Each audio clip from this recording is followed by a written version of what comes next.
The morning papers hit the desk, pages still warm from the press, ink barely dry, each headline more dramatic than the last. The world wakes up to a story already shaped, already spun, before most people have even had their first cup of coffee. Headlines screaming, Garrison Lane factory explosion, Shelby Company Limited under investigation. The words are bold, urgent, designed to grab attention and stir fear. But headlines are only the surface, a single frame in a much larger picture. Reporters swarmed outside, desperate for panic, for a spectacle. They want a villain, a hero, a scandal, something to fill the front page and keep the presses running. Arthur paced, fists clenched, ready to fight the world for our honor. His anger was raw, immediate, a soldier's instinct to defend, to strike back at any threat. But that's a soldier's response. I'm a general. I don't rush into the fray. I step back, survey the battlefield, and choose my moment. I poured whiskey, my mind already moving past the flames and chaos. The fire was still smoldering, but I was thinking 3 steps ahead, searching for the advantage hidden in the ashes. The explosion wasn't the end. It was a calculated move in a larger game. Every disaster is a message, every crisis a test of who can adapt and who will fall. While the world watched for my reaction, I planned my next 3 moves. The board was set, the pieces shifting, and I was already thinking beyond the immediate chaos. They saw chaos, I saw opportunity. Where others saw only smoke and ruin, I saw the chance to reshape the game, to turn disaster into advantage. The fire was a problem, but every problem is a key if you know how to turn it. In every locked door, there's a way through, if you're patient enough to find it. The reporters weren't a threat, they were a tool. Their words could be shaped, their stories guided, if you knew how to feed them just enough truth to keep them hungry for more. Let them write about the fire, let them speculate, let them chase rumors and shadows. The more they focus on the smoke, the less they see what's really happening. While they chase smoke, I build something new in the shadows. Real power moves quietly, out of sight, while the world is distracted by noise. Control isn't stopping the storm, it's using the wind to set your own course. In the end, it's not the headlines that decide the future, but the hands that steer the ship through the storm. Emotion is a traitor. It lurks in the shadows of your mind, waiting for the perfect moment to strike, to cloud your judgment and sabotage your resolve. It whispers lies, urges you to react when patience is your sharpest weapon. It tells you to lash out, to surrender to the heat of the moment, when true strength lies in restraint. I learned this not in a boardroom, but in the trenches of France, where panic killed more men than bullets. In those muddy, desperate days, I saw men fall not from wounds, but from the chaos within their own minds. The loudest men are often the weakest, masking fear with anger. Their shouts are a shield, a desperate attempt to hide the trembling inside. An emotional man is an open book, predictable, vulnerable. His actions can be read before he makes them, his weaknesses exposed for all to see. My approach is different, shaped in silence, in the tunnels beneath battlefields, where every breath could be your last, and every sound could give you away. When my heart pounds, I listen to my head. I let the storm rage inside, but I do not let it steer me off course. I let rage pass through me, but never command me. I acknowledge its presence, but I do not bow to it. I remain the master of my own fate. I act on calculation, not feeling. This isn't heartlessness, it's effectiveness. It's the discipline to choose logic over impulse, to see the bigger picture when others are blinded by emotion. Emotions are wild horses. A weak man is dragged by them. A strong man harnesses them. With discipline, you can channel their power, but never let them run wild. Master your internal world, and you can master the world outside. True power begins within, in the quiet moments when you choose control over chaos. Don't let feelings guide you. They are signposts, not steering wheels. Let them show you where you are, but never where you're going. Let them inform you, nothing more. Control is survival. In the end, the greatest victory is not over others, but over yourself. People think power comes from money or muscle. They're wrong. True power is control over your mind, your reactions, your environment. It's being the calmest man in a room full of chaos. When others react, you observe and plan. I've outmaneuvered richer, more connected men because I played chess while they played checkers. Control is a currency more valuable than gold. It buys respect, not just fear. Composure is your armor. Build it with small acts. Hold your tongue. Let insults pass. Calmly analyze setbacks. Each calculated response forges your power. Your internal kingdom is the source of all external empires. Your face is your first weapon in any negotiation.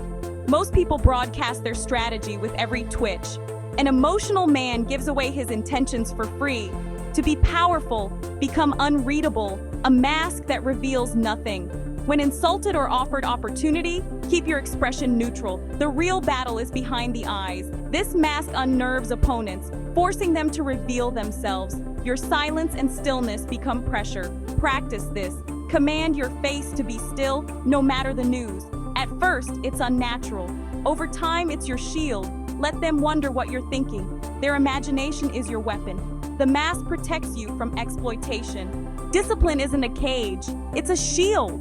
Without it, you're tossed by impulse and fleeting desires. Motivation fades, discipline endures. It's the act of getting up, doing the hard work, sticking to the plan. Discipline protects you from your own weaknesses, comfort, fear, procrastination. It's the voice that says no to distraction, yes to the plan. Without it, your ambitions are sabotaged from within. Start small. Wake up at the same time. Read before entertainment. Tackle the hardest task first. These acts build your resolve.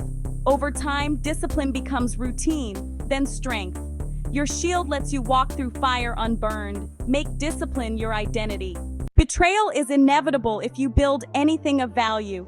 The higher you climb, the more you attract those who want to take what you've built or undermine your position. It's not a question of if, but when.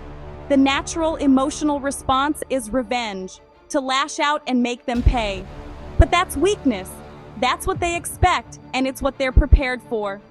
I once had a traitor in my circle, someone I trusted, who sold me out. My first instinct was pure rage, a burning desire to confront him, to make an example. But I did nothing. I let him think he was clever, that his deception had gone unnoticed. Sometimes the best move is to wait, to observe, and to let your enemy reveal more than they intended. I used him to feed my rival false information, turning his betrayal into a weapon for my own use. Every lie he told became a thread in a web I was weaving. My enemy, blinded by confidence, walked straight into a trap of his own making, never realizing he was being played from the start. The real revenge wasn't violence or confrontation. It was dismantling his empire, piece by piece, using his own spy as the instrument of his downfall. When it was over, the traitor was dealt with quietly, without spectacle. No drama, no outburst, just a silent removal from the game.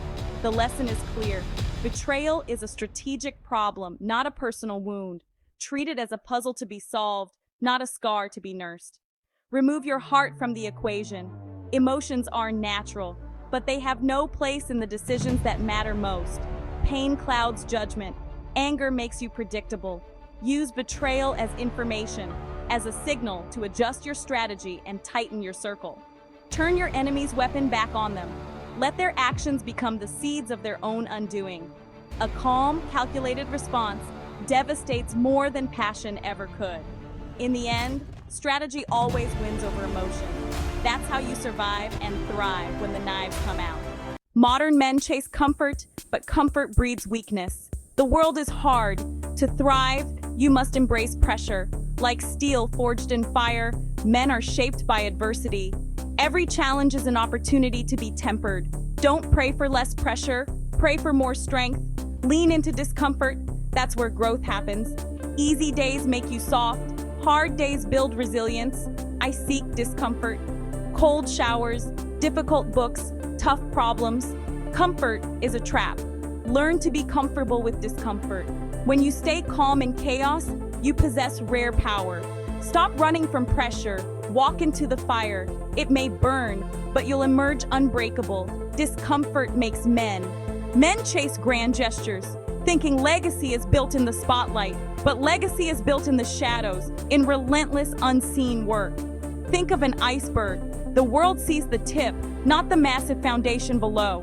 My days aren't gunfights. They're quiet hours with ledgers and maps. The real work is silent, planning, reading, connecting dots. Public victories are just the result of disciplined preparation. Anyone can be brave for a moment. Lasting empires are built on a million perfect details. Don't seek applause, seek progress. Focus on process, not prize. Find satisfaction in quiet discipline. The world will call you lucky, but you'll know the truth. Your legacy is a fortress, built brick by brick in silence. Let them think what they want. You know what built your empire. You've read the words. Now act. Reading about strength isn't strength. Execution is everything. Stop being a spectator. Become the architect of your own power. Tonight, write down the emotion that leads you to poor decisions. Next to it, write one daily action to master it. If it's anger, practice a minute of silence before responding. Identify your biggest distraction. Cut it out for a week. This will be uncomfortable. That's the forge. You're choosing discipline over distraction. This is how you build your shield. The Shelby method: plan, move, win. Don't talk about your transformation. Do it in silence. Let results speak for you. Become a man of calculation and control. The world is full of loud, weak men. Be the silent, powerful one. Your legacy depends on it.